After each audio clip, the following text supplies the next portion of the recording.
Good morning and welcome to Dominion Television, your channel of choice, and this is Dominion Sports. I am Abepo Toluwanimi, the Radio Paparazzi. Once again, happy new month to you. Welcome to your month of ease, and we have everything exciting for you to enjoy sport this wonderful morning. From the local stories, we'll be giving you update also from the camp of the Chan Eagles. Also, remember the Afro basket is very much ongoing. The Tigers are through to the next round to face Senegal in that tie. Also, let me inform you that the world of transfer ever buzzing, ever blazing. Every action, every tidbit are for you to enjoy. Also, remember, the Formula One is active. We got that for you on the menu today. Quickly, before we move on, I urge you to please follow, make sure you share, make sure you subscribe, tell somebody about Dominion Television, and make sure you drop your comment in the comment section button. Also, you can turn on the notification bell just for you. This morning, I have David of Sport in the building. Yes, a very familiar face, to Dominion House. Is welcome on board. David, you're welcome. Good morning to you. Happy New Month. Good morning to you. Good morning to our viewers at home. I mean, it feels good to be here to talk sports. I mean, to celebrate all the latest and the biggest making rounds around sports. I mean, this is my first time of being here, and I'm super pumped up. I mean, to talk about sport. And it's the weekend. A lot to look forward to. I mean, the Chan Eagles, the competition will start. We kick off this weekend, and then they played out a 2-0 draw yesterday against Zanzibar. I mean, there've been a lot of talks about their preparation and all that. So we are going to discuss extensively about the Chan Eagles as well, the CONMEBOL final when it comes to the women's category. Brazil, I mean, they were up against Colombia. I mean, Colombia has been really superb. Even from the home front, and I mean, from the men's side and the women's side. Women's side as well. So they've been improving steadily. And at the same time, I mean, getting to the final of the CONMEBOL is actually a good one for them, their development as well. So I just feel coming up against Brazil is going to be very difficult. So we're going to discuss about that, entertaining as well. And on the home scene, Shooting Stars, we have stories from Shooting Stars as well. So, I mean, you can't just afford to enjoy the show. No, I mean, I'm bringing back. I was about to say, give me your favorite word. I mean, I was about to say, give me your favorite word. You can't afford to enjoy the show alone. I mean, don't be greedy. Okay. You just call your friends, your enemy, to sit back, relax, and enjoy the show. Amazing. All right, yes, sir. We have Toby, joining us today. Also, the man is vast in the world of sport. Every knowledge of the round leather game. Also, I'm sure it's going to give us every update that we need to know about the world of sport this morning. Good morning to you, Toby. Happy New Month to you. Toby, can you hear me? Good morning to you. All right, yes, while we try to get Toby on board, let's take the stories coming through from the local front this morning.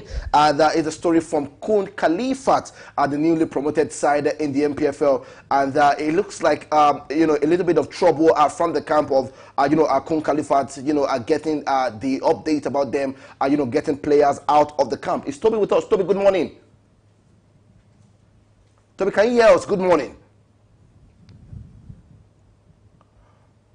All right, moving away from that, Kun Khalifat FC present Mobi Okparaku as the new technical director in strategic move to bolster its football infrastructure. Nigeria Premier League football side Kun Khalifat of Owerri, the pride of Imo State, is delighted to present Mobi Okparaku as the new club technical director. This appointment underscores the club commitment to excellence and and its determination to build a strong foundation for future success. Mobi Okparaku, is a no-name with Nigeria international football, brings wealth of experience and expertise to his role. Remember, he's a former professional football player who won an Olympic gold at Atlanta '96 in United States of America. He played for the national side, Anderlecht, Tomwort, KPL, El Paso Parrot, the Wolves side, Rivalol, Gateway FC, Eyimba International, Nigeria Under-17, and also the Nigeria Under-23, Nigeria Super Eagles. Okparaku is known in international scene. David of Sport, what do you think about this new recruitment into the camp of the Kun Khalifat side? I think it's pretty good for Kun Khalifat. Remember, they are a newly promoted side. I mean, coming to the MPFL for the very first time, and I mean, there'll be a lot of talks about maybe they will be selling their slots, but the chairman has come out to debunk the stories about selling their slots to Asland of Owerri. Yeah. And if you look at the way they've been doing their business right now, it's pretty good. I mean, this is what we want to see in the NPFL. We want the structure. So, Mr. Toby, can you hear me? Currently happening with Shooting Stars as well, the restructuring. I mean, doing it the way it should be done. And appointing a technical director is pretty good. And also, if you look at the appointed as well, they've appointed a sporting director in that club. I mean, a player that's played like 6 clubs in the NPFL, played at Shooting Stars at some point in time, played at QYFC. So he has what the players actually go through, and also to the fact that they've also appointed a marketer as well and a commercial officer to actually brand the club. I mean, look for sponsors as well. So I think it's pretty good for Khalifa FC, and it's good for the NPFL as well. You've seen the new promoted sides, especially privately owned teams. Doing good. I mean, Barrow FC will come to mind. I mean, Remo Stars and Ikorodu City have been doing it. Kano Pillars as well. So I think we are in for a ride when it comes to the NPFL this season. Even government-owned teams as well are pushing themselves. I mean, pushing themselves up the limits presently. Shooting Stars will actually come to mind as well. So I feel for Khalifa is a step in the right direction for them. It's just maybe they will be able to translate that to result at the end of the day, because I mean, if the result doesn't come, then there will be scrutiny about the appointment as well. But for what they are doing right now is a good development for the league. All right, yes, sir, it's a good development for the league. That's coming through from David Osporta. I want to be sure if we have Toby still with us. In the studio. Is Toby still with us so that we can get more information? All right. Also, let me inform you that as technical director, Mobi Okparaku will oversee the development of coaching staff, implement cutting-edge training methodologies, and drive the club a quest for excellence in local and international competition. And that's all we're going to see right there from Mobi Okparaku. He had the expertise, and we're expecting much, from him come next season with Khalifa. Also, we have Ifeanyi Anamena also joins Kun Khalifa as sporting director. Yes, sir. So it's a new restructuring for the club Kun Khalifa right there. So I think the David Osporta said, these are the things we want to see, happen in the NPFL. Toby, are you still with us? Good morning to you, Toby. Toby, good morning to you.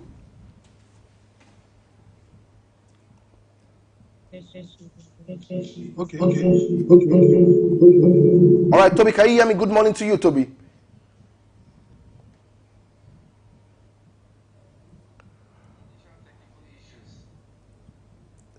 So I can hear you properly. Good morning to you, Toby. Good morning.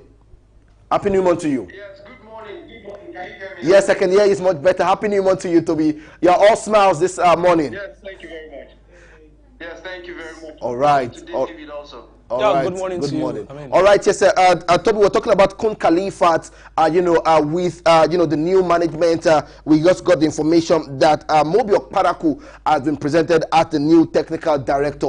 What do you think about this new move with Kun Khalifa? Remember that the newly promoted side in the NPFL, and they're trying to put new things in place. It looks like all the new, clubs are coming to the NPFL, trying to put new things in place. And also, even the old clubs still in the NPFL are now trying to restructure. What do you think about this move for Kun Khalifa? Well, for Kun Khalifa, the side from Owerri, right there in Imo State, after their promotion from the NNL to the Nigeria Premier Football League, there has been a whole lot of news if they will be selling their slots to a willing buyer. And everything, but I think within the last few days, at least I saw a statement, which I believe is an official statement on their social media pages, saying that they will be participating in the Nigeria Premier Football League, which starts later this month. And we've been seeing the restructuring. Mobi Okparaku name being mentioned right now will be the technical advisor, and a whole lot of things set to go down with that Owerri-based club. And I think it's good for everything that we've spoken about Nigeria Premier Football League or Nigerian domestic football. It's good to see some of these privately owned clubs also joining the fray. Though it won't be easy for them because Nigeria Premier Football League or playing the football atmosphere in Nigeria is still not there yet. So it takes a whole lot to even break even, not to even talk about even getting profit. But let's see how they would fare, knowing this will be their debut season in the Nigeria Premier Football League. I hope that they will definitely stand the test of time. All right. Yes, sir. We hope that they stand the test of time is what Toby's giving them this wonderful morning. Quickly moving away from Kun Khalifa, let's take stories, from the camp of Shooting Stars. Yesterday, Honorable Taiwo Lekon Salami was at Dominion Broadcast House to give, update on the restructuring. He called it the 3 hours restructuring, right there, and trying to put things in place for Shooting Stars come next season. We have over time, we have seen more update about Shooting Stars for next season. But before we go ahead, let's watch this video, from Honorable Lekon Salami speaking with our presenters right there from Dominion Broadcast House. Off the field, I mean, you can see that there's so many things that we're doing differently. We're working on, the pillars of what I call the 3 R's, okay? We're restructuring, we're re-engineering, and we're repositioning, okay? I mean, from the welfare to recruitment to coaching to medicals, to processes, okay, to even fleet management, basic, structural reforms, regulatory compliance. There's so many things. There are many things we're bringing in that has never been, in Shooting Stars before. Now we have a sports director. We've never had that. We're bringing in what we call a match analyst. We've never had that. We're bringing in a psychologist for the team, to be able to check their mental states, and well-being of the players, before and during and even after matches. We're bringing in team coordinators. We're bringing in so many innovations, to the team and to the structure that would definitely yield results without any doubt whatsoever in the near, the near future. Yeah. Technical mismanagement, I mean, to me is a bit subjective. If I know exactly, which aspects or which perspective you're looking at, then I'll probably be in a position to say one or two things. But if I'm thinking of what you're thinking, it could be a disconnect, I don't know, between the technical crew, and the management crew. I don't know. For us, we're not looking at the past, we're more focused on the future. Naturally, football is in 3 arms. Okay, you have the male teams, you have the female teams, and then you have the youth teams, of different age groups. So Pacesetter Queens, I mean, is coming, I believe, at a time that's required. We need to support female football. We can see the Super Falcons and what they've done, and I'm sure there's so many, girls out there that, play football or would love to play football. So Pacesetter, I guess, is just a platform for them to be able to exhibit their talent and their skills, and hopefully one day, they will also feature for Super Falcons and the likes. Yeah, sports can actually be something that you can really leverage on to drive tourism. We are hoping that with the rebirth of Shooting Stars at this point in time, we would be able to also galvanize people to come. We have supporters everywhere. Why can't people who are supporters of Shooting Stars, leave Lagos or leave Abeokuta or even Ekiti and come over for the weekend and watch Shooting Stars play? Those are things that used to happen in the past, and there's no reason why they cannot happen again. It's the prerogative of the government to decide on, how they want to reward their athletes. and if they deem it fit that that's the best way for them to do that, well, then it's fine. You know, reward is natural, you know, when you succeed, you know, in sports. So there's nothing different that they've done that hasn't been done before. It's just the figures that might differ. All right, yes, that is Honorable Taiwo Lekan Salami. Give us an update on the new movement, the new dawn of Shooting Stars. And he said key note things in that video you just watched. And he said the 3 hours restructure, reposition, and re-engineer. I don't know if Toby is still with us. You know, we got a few questions. Toby, yes, Honorable Taiwo Lekan Salami, visited Dominion Broadcast House yesterday, and he spoke extensively on the 3 hours for Shooting Stars, you know, come next season. Restructure, reposition, re-engineering. What do you think about this 3 hours, and how far, you know, can it go for Shooting Stars come this season? Definitely bold moves, bold statements from the leadership of the Oluyole Warriors going into next season, which is some 20 days to go, and we'll be seeing what they'll be doing when it will be 3SC versus Bayelsa United in their opening game at the Lekan Salami Sports Complex when the Nigeria Premier Football League season kicks off. And it's good that the chairman has been having media rounds, and I'm sure he definitely has a whole lot to say, and he has been speaking about what the club has to offer come the new season. And right now with the coaching crew that has now been unveiled, they have since started working. The players have also been sweating day and night, training, and even arrivals, talking about transfers, even though we're still waiting for the official announcement from the club. But some done deals are already waiting to be announced for the Oluyole Warriors, and everything that they have done now, we've been seeing all of this talk.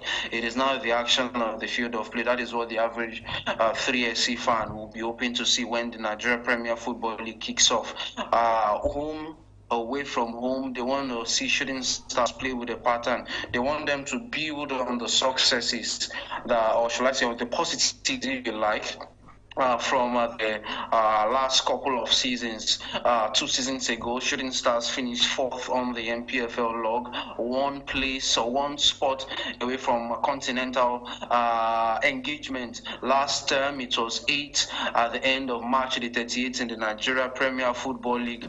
All of these things are what Shooting Stars fans will be hoping that, okay, come next season with all of this restructuring, or if I can call it massive restructuring that has happened, because it's beyond the scratch to the surface that we've seen happen right there at the Jericho House of the Shooting Stars. A whole lot will definitely be looked forward to from the teaming fans home and abroad. All right, David, quickly, repositioning, re-engineering, and I'm sure you know you have seen several repositionings in Shooting Stars camp. You know, what do you think about these bold moves? I remember Toby using that word, keenly saying these are bold moves. What do you think about the repositioning and the re-engineering? I think it's needed. I mean, if you're looking at Shooting Stars the past few years, I mean, then it begs the question.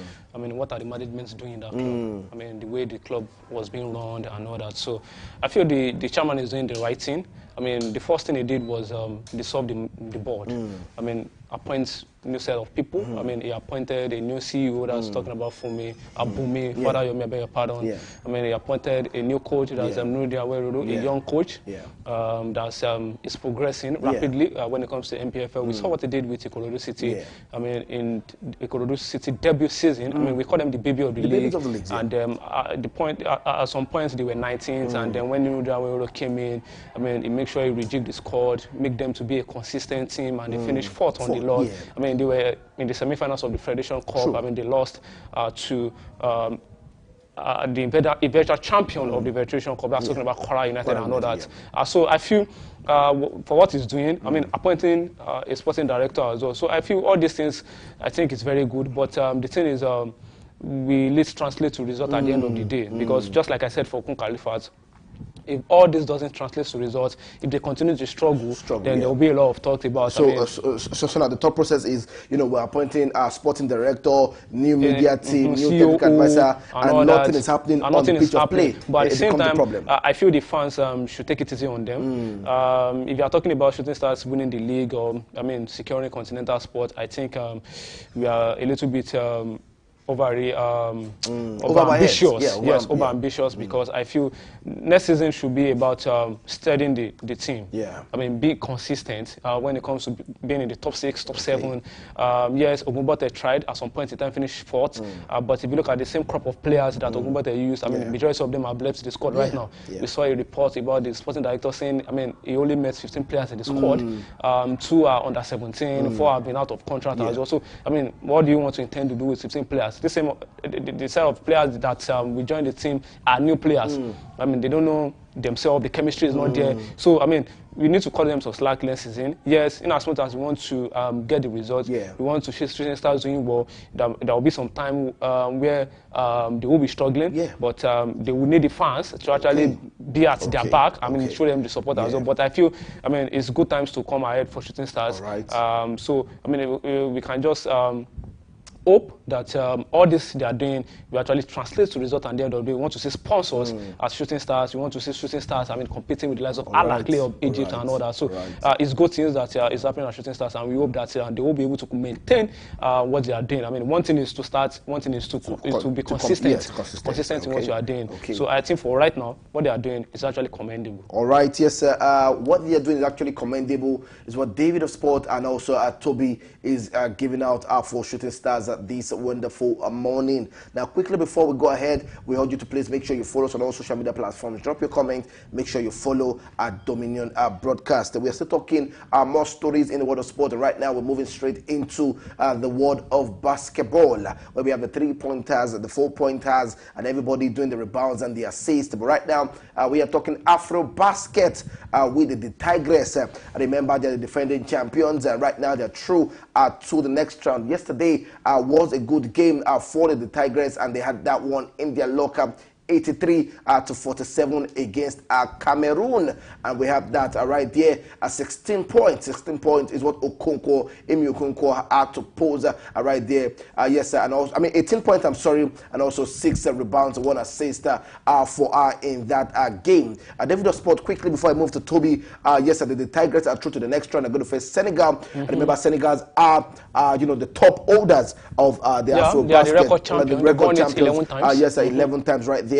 But remember what the defending champions of this one, and looking at how far we have done in this competition. Do you think we can surpass this again and still hold on to the title? I think the girls are favourites to win against Senegal, because if you look at their last 4 outings, we defeated Senegal. The last final we won, we defeated the same Senegal. Yes, Senegal are the record champion 11 times, but if you look at Afro Basket in the last few editions, 5 to 6 editions and all that, we've won 4 consecutively. The last time we lost in Afro Basket tournament was in 2015 against the same Cameroon that we defeated yesterday.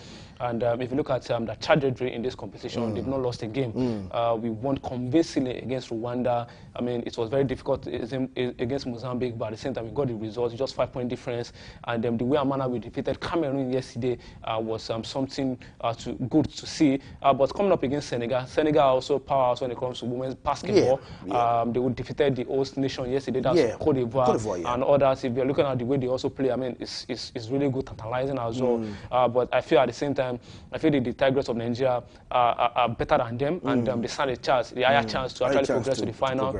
And just like I said, in another platform yesterday, they will be extra motivated. Looking at what the Super Falcons are receiving right now, the monetary reward, left, right, and center as well. They also want to do something, and they are also aiming for a record to win the Afro Basket tournament 5th consecutive time. If they get to achieve that, they will be the first nation. For all what Senegal has done, they've not won the Afro Basket 5th consecutive time, 5 times. So I think if they get to do that, that's a record, a massive record for them as well. So they'll be extra motivated. Yes, Senegal also, they will push us to the limit as well. But I feel at the end of the day, Nigeria has the edge to defeat Senegal and then progress to the final. All right, yes, sir. Let's look at the chart, my producer. Let's look at the chart. We have the chart right there. And let's see, what it looks like going forward in the competition right there.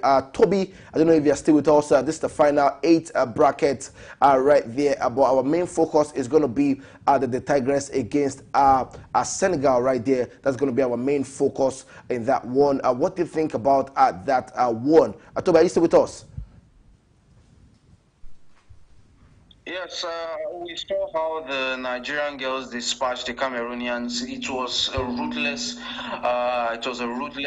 form. It was a statement the girls made in that quarterfinal.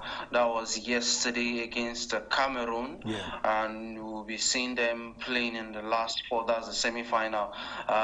Tomorrow, incidentally, yes, when tomorrow, they're coming up against Senegal, who can also be a strong team on their day. But in the last few tournaments, we've seen the Tigresses showing that they have now also become a force to be reckoned with. When you're talking about women's basketball on the continent, even outside of the continent of Africa, because they also had a pretty decent run. That was the Summer Olympic Games in Paris. That was in 2024, where they also dispatched some big nations. When you're talking about women's basketball, but tomorrow they need to get the job done. Sometimes victory can be like a sweet wine, whereby you just want to keep drinking from it, and if you lose control, you do not know. Just come between, and you just lose track of it. So I wouldn't want the victory to just get into their heads and then feeling all complacent and getting a shocker when they least expect. So it should be eyes on the ball and eyes on the prize. All right, yes, sir. It should be eyes on the ball and eyes on the prize, is what Toby is telling the ladies right there representing Nigeria on the big stage of the Afro basket. Remember, we are the defending champions. We are looking to do it at 5 consecutive time right there in Cote d'Ivoire. The game is going to happen tomorrow. So I just want us to keep supporting these wonderful ladies to see how far they can go in this competition. Now, moving away from that, we are talking money, and it's been money throughout the week. Right now, David is laughing. We are talking 70 million naira. Yes, the same money in the water. Toby, do you believe money in the water? Are you of that belief that money in the water? For those that spend it, for those that have it, all right. All right now, Toby. Let the water also flow to my side. Actually, if the money can also flow to that, I think we can now understand that money in the water. But right now, Toby, Governor Uzodinma rewards Imo-born WAFCON of 2024 Super Falcon stars with 70 million naira cash. That's the update we are getting this morning. 7 Super Falcons player of Imo State origin, Chiamaka Nnadozie, Jennifer Ichegin, Osinachi Ohale, we have Oluchi Oluene, we have Chiwendu Iyozo, and also Anna Emo and Mitchell Alioze have received 10 million naira cash from the executive governor of Imo State, Senator Hope Uzodinma. It's going to be separate 10 million naira each. I want to ask you, Toby, is cash flow this season? How do you see this as a tool for every other sport in Nigeria? Do you think this is a driving tool to motivate other sports in Nigeria? Well, yes. I tell people everywhere, I wouldn't sugarcoat things. Money, if not one of the biggest, might be the biggest, if not one of the biggest motivations you can give anyone to get things done, to even reward them. So yes, it's a huge motivation, and I feel these girls also deserve what they're getting off the backs of when you look at the past, whereby Super Falcons, even after when they won WAFCON, I think that was in 2015, when the girls had to even go and protest in front of the State House before they could get their emoluments. I remember the last time when when they won the was it when they won the WAFCON, or I think it was when they won the WAFCON. The WAFCON, yes, in 2022, I guess. I think it was in 2018 when the late Muhammadu Buhari was the president of the country, and he got only a handshake after they won the WAFCON. Then that was in 2018. So right now, I feel they are now getting compensations. Fine, these ones might be getting maybe accumulated compensations, but I think the girls deserve it. However, I would also want us not to be carried away, because it's always easy to be to play to the gallery, whereby you will be hearing of brands splashing out money, doing all of these, and that begs to the question now, with all of these things that the Super Falcons have achieved, what would happen to the football pyramid, the women's football pyramid, to be specific right now? We're talking about the NWFL, the NWPL, the Nigeria Women's Championship, and a whole lot of other things. We still need massive investment in women's football in Nigeria, and these monies that we are throwing all around, why don't we even commit some of these brands, these state governors or state governments that are hosting some of these ladies, also plow back some of this money to football within your state, because all of the 36 states and the Federal Capital Territory, they have football associations within their respective states. Now, invest some of this money into women's football, the coaching. There's a whole lot that needs to change, not just being saying because the Falcons are this, we can now say, oh, a girl can rise up one day and also walk into the Falcons. And yes, it's very much possible. But we also need to also sow the seeds. If you do not sow the seeds, there will be no fruits for you to eat. So we also have to go through the process of sowing the seeds, so that at some point we will reap fruits. We do not want to keep looking to the diaspora and be bringing stars to don the green and white of Nigeria. Let us also have a strong local base, whereby if the likes of Ashley Plumter, they are not available, if the likes of Michelle Alozie, they are not available to travel down from where they are, we will not be ringing the alarm bells. We will know that, oh, we have local stars that can even rub shoulders with their international counterparts. So that is what I would want us to do on the long run. All right, yes, because trust me also, I have so much expectations for grassroots football right here in Nigeria. We have so many talent, and we're just hoping that we can understand if you work hard, you should be rewarded. But I think we also need to put in more measures into more restructuring of Nigerian women's football also in place going forward. So congratulations, to the Super Falcons Nigeria once again for achieving this feat, and we pray that more and more success will keep coming through for Nigerian sport. Moving away from that, we are still talking sport. Right now, we're heading straight down to Chan, where it looks like we are going for an adventure. And it looks actually we're going to Tanzania, we're having Kenya, we're having Uganda. So it looks like an adventure, David. Actually, for me, if I'll be there, trust me, I'm sure I'll be seeing the lions, the elephant, and the likes like that. But right now, we are talking football. The boys are yet to do business, and our business must be done, because David, when you look at what they stand to achieve, if they're able to get their hand on a trophy that have eluded them, the first team, to have that billions in their pocket. But we're talking about billions right now. Let's see how far the Chan Eagles can go. David, the first game is going to kick off the weekend. That's where we have Tanzania against Burkina Faso.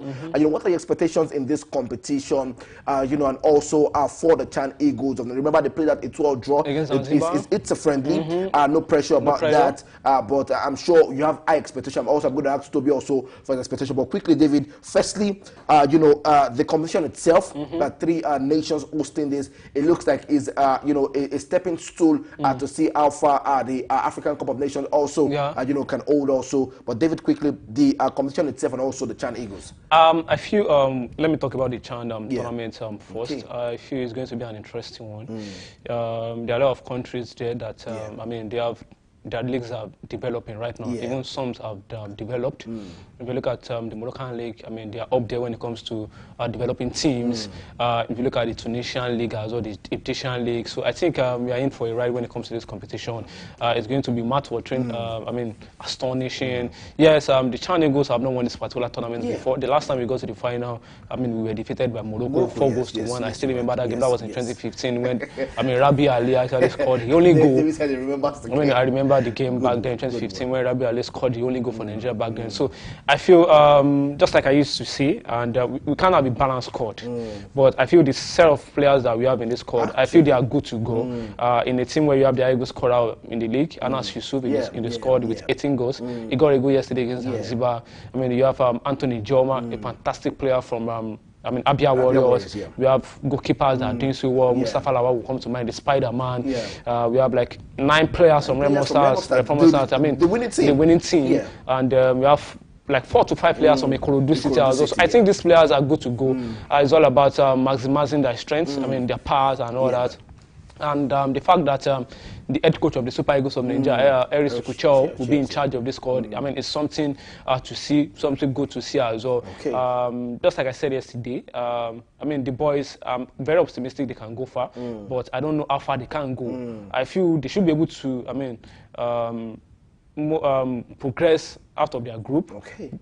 Progress to the quarterfinals or maybe the semi-finals, but I'm not optimistic whether they can get to the final because we have countries that are doing so when it comes to African football. I mean, Morocco, if you look at their set of players, I mean, they have players that are playing the national team that they will still play in this Chan tournament. How many can we say of Nigeria? I mean, it's always very difficult to see a Nigerian player playing in the local league to break through, have a shared starting squad in the Super Eagles squad. So I think all this actually will come down, will come to play in this tournament. I mean, the exposure, the experience as well. We have some players, I mean, that are playing for Morocco, Egypt, and Tunisia that have come to this tournament for years, for 2 editions, for 3 editions. I mean, we missed out on 2 to 3 editions when it comes to our Chan Eagles as well. So I think that will come to play as well. But at the same time, yes, they should be able to get to the quarterfinals or maybe the semi-finals. But going to the final, I'm not really that optimistic whether they will be able to win it. But if they do, I mean, it will be something good, something extraordinary. I mean, to see a team that has won the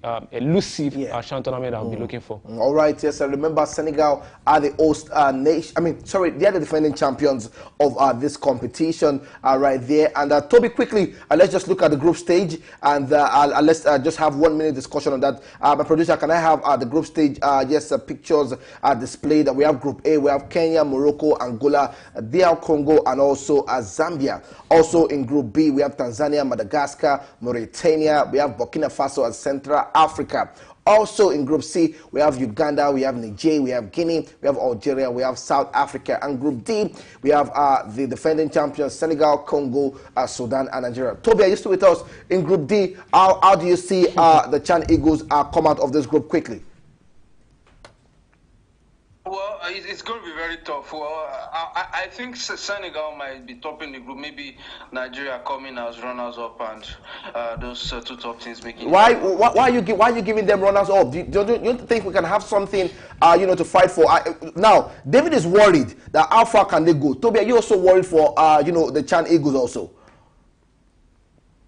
Well, just as I mouth about some of our national teams going into tournament, male or female, I will still be maintaining my cautious optimism with some of these teams, not to put them under too much pressure because they'll be coming up. I said, was it day before yesterday when I was speaking with Boluwaji, I told him that the guys, the boys are in a group of death, no doubt about that, and starting your game defending champion Senegal. So I also think it also comes on advantage. Maybe that might be the most difficult group in that game, and if they can have maybe a draw, worst case scenario, maybe a draw that can ease them into the last 2 group games rather than Group D. But if they end up as runners-up in Group D, I think it won't be a bad one, because when you look at domestically compared with some of these other countries, places side by side with how some of our teams how they churn out results in the CAF Champions League and the CAF Confederations Cup, you might understand why I have my fears, but not too loud fears. But I hope the boys would at least get it out of that group. All right.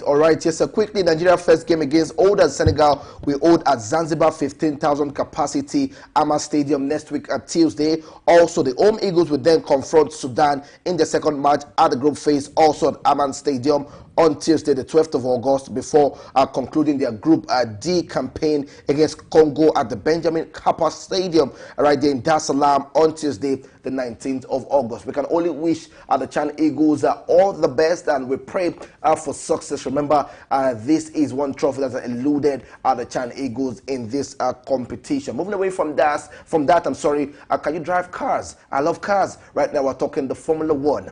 Where we are headed straight down to the Hungarian Grand Prix, right there in Hungary. And as you can see, the McLaren boys are doing something fantastic this season. But let me also let you know that Max Verstappen has killed all the rumors, speculating around him moving away from the Red Bull. Toby, I'm going to ask you quickly, this is one race that I'm sure you'll be looking forward to. Do you think the McLaren boys can do it again? Remember, in that year, right there in 2024, Oscar Piastri was the one that had that race for him. Also 2023, Max Verstappen. Also 2022, Max Verstappen also had that in the locker. Esteban Ocon in 2021, and also Lewis Hamilton. What do you think about the McLaren boys going into this race quickly? Well, McLaren, they have shown that they have the fastest car on the grid this term, and also building on from last term, because incidentally they won the Constructors' Championship, and right now they've been able to also have excellent driving from Lando Norris, who is partnering Oscar Piastri. We've seen how they've started this season, and whilst the constructors of McLaren, they are still keeping their cards to their chest, talking about who will now be the number one driver. Yes, actually. While they are showing their dominance on the Constructors' Championship. So right now, this weekend, the Hungary Grand Prix, I will still be backing the McLaren boys to have a 1-2. Yes, I'll be calling a McLaren. So the 1-2. Why are you giving your 1-2 to? Which the first driver? Which the second? Oscar Piastri won, and Lando Norris will be the second driver. Okay, David, quickly over to you. Most of the time you talk about our pole position. It's very important. Yes, it's very important. And if you look at 2024, Lando Norris was in pole position in 2024. What do you think about having the pole position, and what does it do to the mindset of the drivers going into this one? Yes, for the likes of Verstappen, Lewis Hamilton, Charles Leclerc, they want to get a win. They have to be on pole. They have to make sure the McLaren boys don't actually get to finish on pole, because if you look at the last race, that's the Belgian Grand Prix. Oscar Piastri and Lando Norris finished 1-2 when it comes to qualifying, and it was pretty difficult for any other driver to overtake them. And Oscar Piastri actually won at the end of the day. So what should be on their mind is the qualifying should be on their mind. How do we get to finish on pole and stop these McLaren boys? Because when it comes to cars, they don't have the fastest cars presently. The McLaren boys are very good, and they are talented drivers, and also they have the fastest car when it comes to Formula One this season. So I feel when it comes to the Hungarian Grand Prix this weekend, there will be a lot of pressure on Verstappen, because it's 1 point behind the leader right now, Oscar Piastri, and for a guy that is aiming to win 5 consecutive F1 titles, and this season is looking dicey. It's looking dicey for him, not so good for Max Verstappen. And we've had 13 races. In the next 2 to 3 races, if he didn't get to close the gap on Oscar Piastri, I think he might just call it a day when it comes to winning the F1 title. So there will be a lot of pressure on Max Verstappen to actually win this weekend. But I feel the McLaren boys will actually do it this weekend as well. I'm not really sure whether Lando Norris will win or whether Oscar Piastri will win, because McLaren has not come outside to state whether this is a number 1 driver or this is a number 2 driver. Both drivers are still pushing, but we know Lando Norris, wants to win the driver's title because yes, it was very close last season. Yeah, last season he actually pushed Max Verstappen to the end last season, so he also wants to win this season as well. So I feel maybe he wants to, just like Toby predicted, he wants to for McLaren and maybe Max Verstappen coming in third. But I'm not really sure whether Lando will be the one or Oscar Piastri will be the one. All right, Toby, quickly before we wrap up the show, Max Verstappen has said, you know, all rumors about him leaving the Red Bull is done and dusted. What do you think about that statement going into this race? Well, he finally has put that to bed. Former team principal Christian Horner, who was sad, I think was one of the key factors that could have pushed Max Verstappen out of Red Bull, but that individual, that is Christian Horner, gone, and even Laurent Mekies now taking over, seems to have maybe given Verstappen the confidence to at least stay till next season, and we'll see if they will now give him a very good car, because he has a contract that can allow him leave if he does not have the proper car to challenge for the championship. And I think with that statement he made, that was on the sidelines yesterday ahead of race weekend, which starts from today, we would be seeing him stay. Maybe they can still have some tweaks to the car and maybe have a late challenge to the drivers' championship, because I feel the constructors' title is already for McLaren to lose at this period. And if not, maybe next season they might give him that title-winning car or title-challenging car that would maybe see him win a 5th World Drivers' Championship. All right. That's all we can take from the world of Formula One. But before we go, let me give you an update from Copa America Women that Argentina going to face Uruguay, and also we have Colombia against Brazil. That's going to be a big one to look forward to this weekend. So what are your predictions? Let's have that in the comment section right there on the page. Make sure you drop your comment. Make sure you tell somebody, and you might stand a chance to win something on the show. It's the weekend, so you have so much to look forward to this weekend. David Sports, we're about to wrap up the show. What do you have for us quickly? One word? Yeah, I mean, listening to Domino 106.0. I beg your pardon, on Domino Broadcast TV, and it's the weekend. I mean, a lot to look forward to. I mean, transfers as well, and the month of August. I mean, leagues we actually resume: Premier League, Bundesliga, German Bundesliga, the Italian Serie A, and all that. So, I mean, they can't afford to, miss every episode of sports on this wonderful dial. I mean, it's always a pleasure to be here to talk sports, and I hope another time I'll be here on the show. Yeah, definitely. Toby, are you still there? Maybe one word from you before we go.